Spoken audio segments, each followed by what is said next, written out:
Buenos días, hoy vamos a resolver la práctica número 7, donde se nos menciona que el 1 de mayo la empresa PZ Inversionista adquiere 100 bonos cupón cero de la empresa Turismo, que sería la emisora. Estos bonos fueron comprados al 80%. Como su nombre lo indica, estos bonos no pagan interés, sino que el único flujo de efectivo corresponde al pago de su valor nominal en la fecha de su vencimiento. Los bonos tienen las siguientes características. Su valor nominal por bono es de 20.000. Vencen el 31 de diciembre del 2000X1. Al 31 de mayo del 2000X1, el valor de mercado de cada bono corresponde al 84% de su valor nominal.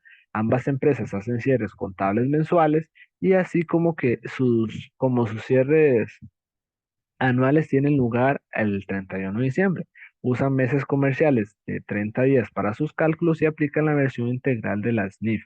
El modelo de negocio de PZSA consiste principalmente en mantenerlos para obtener flujos de efectivo contractuales, pero también para obtener flujos de efectivo por medio de sus ventas. Cuando nos mencionaban el modelo de negocio, sabemos que debemos interpretar cómo se mide la inversión. En este caso, como el modelo de negocio tiene como objetivo mantenerlos para obtener flujos de efectivo contractuales y también de la posibilidad de su venta, sabemos que estamos ante una inversión a valor razonable con cambios en el otro resultado integral, en este caso.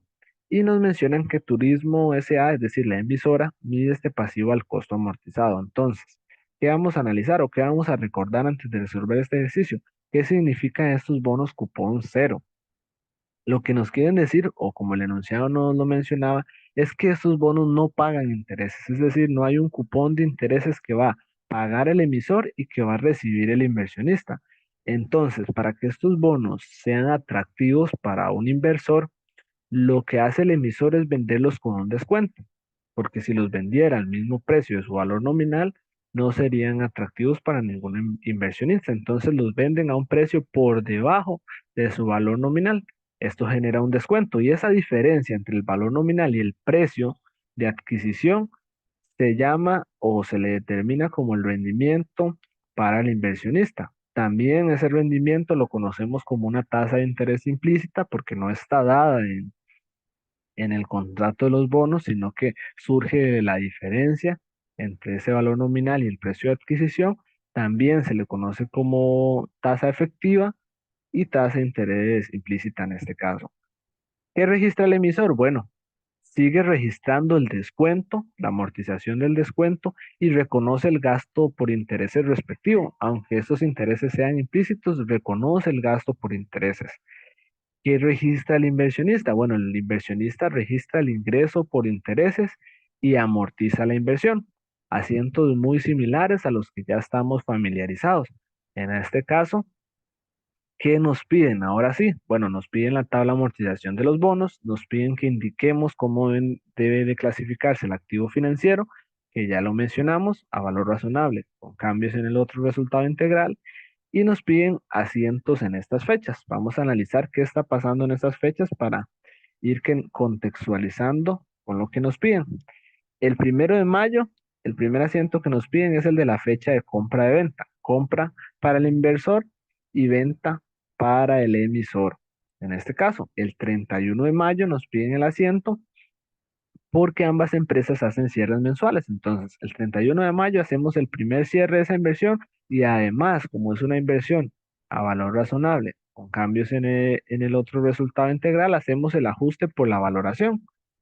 Y luego nos piden el asiento del 30 de junio, que es otro cierre mensual. En este caso no hay asiento de ajuste por valoración porque no nos mencionaban cuál era el valor de mercado en ese 31 o en este caso en ese 30 de junio.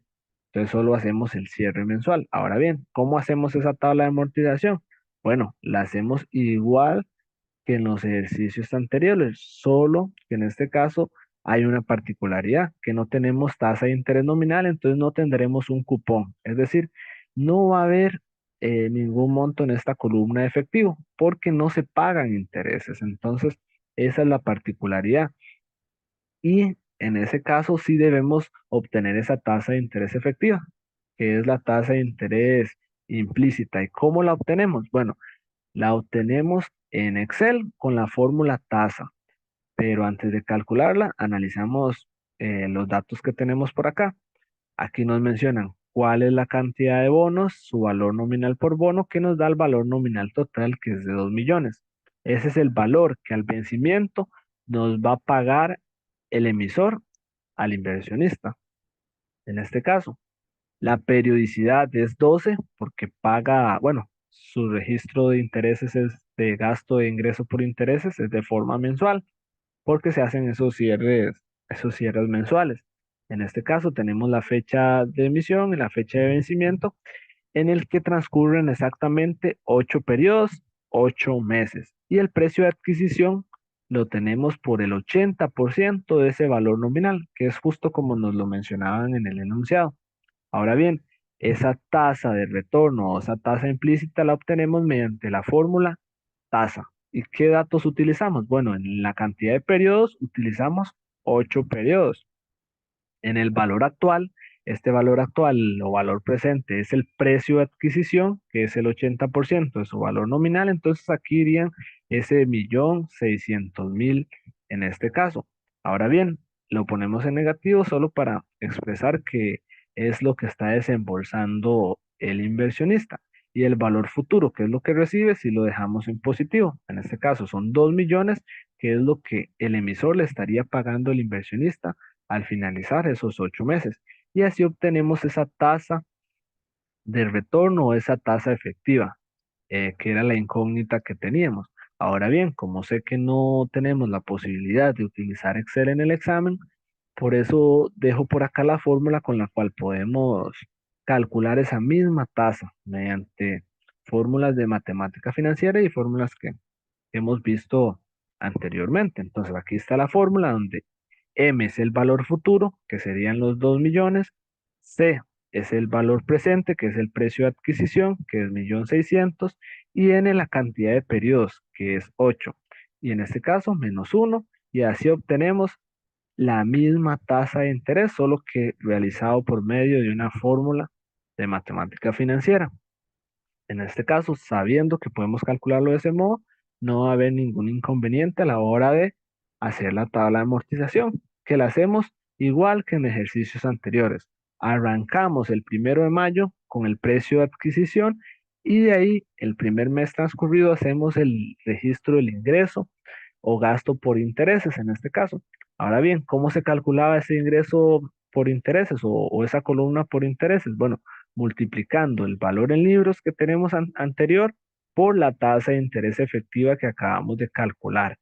Y así sucesivamente lo vamos haciendo en cada uno de los periodos. El valor nominal anterior por la tasa de interés efectiva. En este caso, la columna de intereses es igual a la columna de amortización porque no hay un cupón de efectivo que se pague. Entonces, todos los intereses se están amortizando y esa amortización, la suma de todas las amortizaciones mensuales, nos va a dar la diferencia que es el descuento, que sería la diferencia entre el valor nominal y el precio de adquisición, la diferencia entre esos 2 millones y ese 1.600.000. Entonces, en este caso, la tabla de amortización la calculamos de esa forma. Y esta amortización lo que pasa es que va a ir sumando al importe en libros hasta que éste llegue a su valor nominal. Ahora bien, sabiendo y teniendo la tabla de amortización, ya podemos realizar los asientos que nos solicitan. En este caso, el primer asiento que nos piden es desde la perspectiva del inversionista y en la fecha de adquisición. Entonces, el 1 de mayo del 2000X1, ¿qué es lo que está sucediendo? Que estamos comprando como inversionistas esa inversión. Entonces, reconocemos la inversión a valor razonable con cambios en el otro resultado integral contra bancos por el importe que está pagando el inversionista, que es 1.600.000, como se menciona en el enunciado, que es el 80% del valor nominal de los bonos. Ahora bien, nos piden el asiento de ajuste al finalizar mayo por el cierre. En este caso, lo que hacemos, ¿verdad? Sabiendo que no hay un ingreso, no hay un pago del cupón de intereses, solo hacemos el ajuste de un ingreso por interés tomando los datos de la tabla de amortización. Entonces, amortizamos la inversión, es decir, la aumentamos por lo correspondiente a lo que nos muestra la tabla de amortización en este primer periodo finalizado el 31 de mayo del 2000X1 y contra el ingreso por intereses. Ese es el primer asiento que hacemos a este cierre para reflejar ese ingreso por intereses que está aumentando el valor de nuestra inversión. Ahora bien, como es una inversión a valor razonable, con cambios en el otro resultado integral, hay que hacer la valoración a su valor de mercado en este caso, porque puede haber aumentado o haber disminuido. Entonces tenemos que hacer esa comparación que hacíamos anteriormente. ¿Y cómo lo hacíamos? Bueno, comparamos el valor de mercado en este caso con su valor en libros. ¿Y dónde obtenemos ese valor de mercado? Bueno, nos están diciendo el enunciado que el valor de mercado es el 84% del valor nominal. Entonces, si el valor nominal es de 2 millones y el valor de mercado es el 84% de esos 2 millones, este sería el valor de mercado. 1.680.000. ¿Y cómo obtenemos el valor en libros? Bueno, nos vamos a la tabla de amortización y aquí sabemos directamente cuánto es el valor en libros de la inversión en esa fecha, que se ha amortizado por un mes. Entonces, ese dato lo trasladamos acá y hacemos la comparación. Como el valor de mercado es mayor a su valor en libros, tenemos una ganancia. Entonces procedemos a registrar esa ganancia. ¿Y cómo lo hacemos? Bueno, aumentamos el valor de la inversión con cambios en otro resultado integral y aumentamos la cuenta patrimonial de ORI, valoración de inversión. Entonces así registramos esos dos asientos que nos piden en el cierre del mes de mayo. Ahora bien, el siguiente asiento que nos pedían es del 30 de junio. No nos mencionan en el enunciado cuál es el valor de mercado en esa fecha, entonces solo hacemos el ajuste por los intereses correspondientes. Entonces, el mismo asiento que hicimos a finalizar mayo, aumentando la inversión con el monto de la amortización de ese segundo periodo terminado el 30 de julio del 2000X1 y reconocemos el ingreso por interés implícito que hay en esa transacción y en esa inversión en esos bonos. En este caso, esos son los asientos que nos solicitan desde la perspectiva del inversionista. Esos asientos se irían repitiendo a lo largo de los 8 meses para que al vencimiento nos devuelvan o nos amorticen, hagamos el registro de amortización de ese último mes y nos devuelvan o nos paguen esos 2 millones al inversionista. Eso pasaría al finalizar el periodo. Ahora bien, nos piden los asientos para el emisor. El emisor sí lo registra de forma diferente. Ahora estamos desde la perspectiva del emisor. En la fecha de adquisición, el emisor reconoce bancos por el mismo importe que nos está pagando el inversionista por el 1.600.000, reconoce el descuento en su totalidad por los 400.000 y reconoce el pasivo a largo plazo que es los bonos por pagar por su valor nominal. Ese es el asiento que hace en la fecha de adquisición en este caso. Ahora bien, llega el asiento de cierre, el primer cierre al finalizar mayo y hacemos la amortización del descuento y registramos el gasto por interés.